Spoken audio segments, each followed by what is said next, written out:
It is delicious to see, even more suddenly and completely than anyone had anticipated, the breakdown of the steamroller media smear of Donald Trump.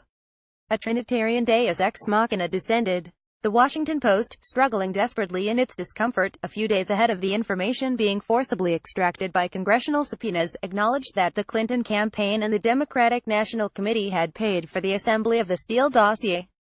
This rotten fish of lies and gossip was universally regarded at first as rubbish so scurrilous no one would publish it for months until BuzzFeed, the bottom of the web barrel, took it up, which emboldened the flounder skimming the bottom, CNN, to present it as a major triumph of journalistic enterprise and to popularize it.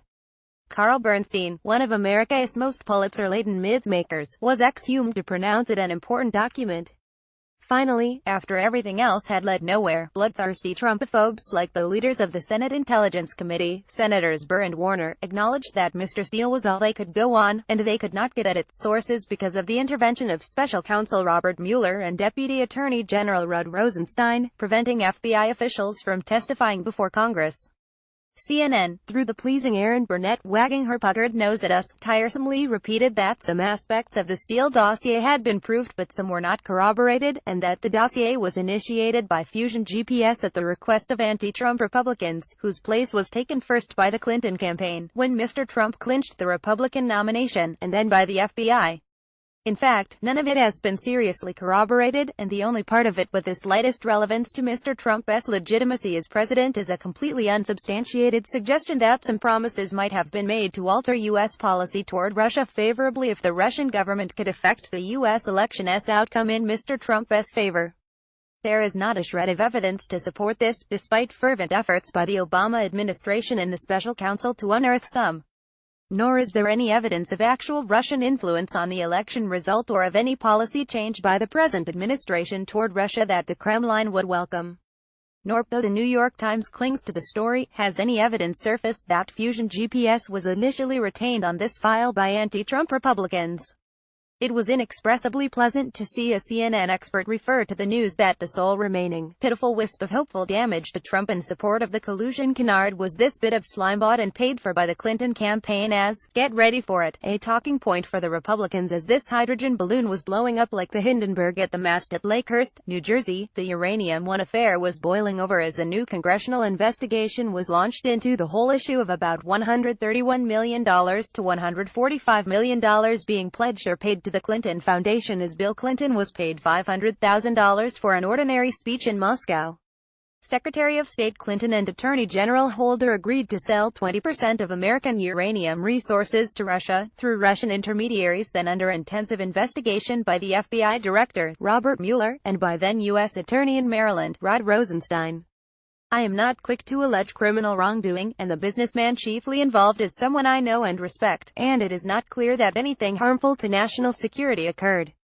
But at the least, considering their ambitions to move back into the White House, the Clintons should have been more careful.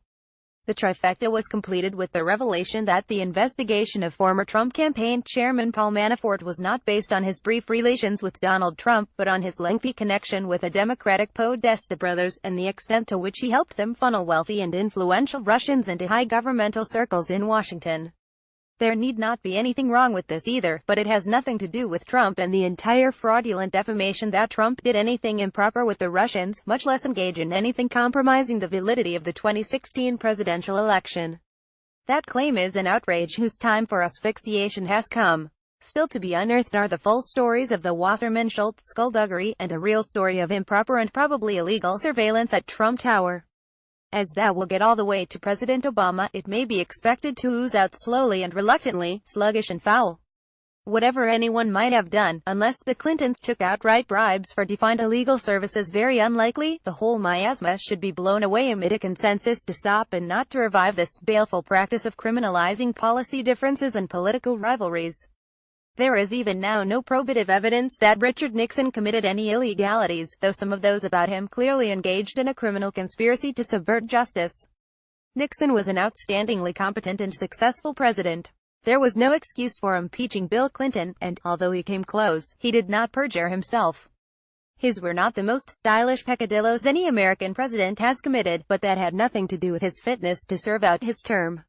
There was no more reason to impeach him than there was poor Andrew Johnson in 1868. The Russian collusion scam was just a convenient intersection between the denial syndrome of the post-defeat Clintonians and the fear and anger of the garrison of the Washington's Lee's factory as the improbable avenger approached. Now that even Lindsey Graham, who a few months ago was running in front of television cameras to say he would introduce measures to secure Jeff Sessions and Robert Mueller in their jobs, is publicly warning the Democrats that it is their turn to do the tap dance and dodge the bricks, perhaps there is a chance that some more news outlets will cease to be cheerleaders for the resistance to Trump and go back to the long-despised craft of reporting. And Washington can look forward with fortitude and courage to an era when charlatans like the Dick and Zianomed senators Flake and Corker don't usurp public attention by name-calling and fatuous lectures in etiquette, as they announce that, as they would be hammered at the polls if they tried to be re-elected, they will not try. May they leave quietly, and leave behind a capital that comes back to senses that departed it 20 years ago, and have been much missed. cbletters@gmail.com. From lifez.com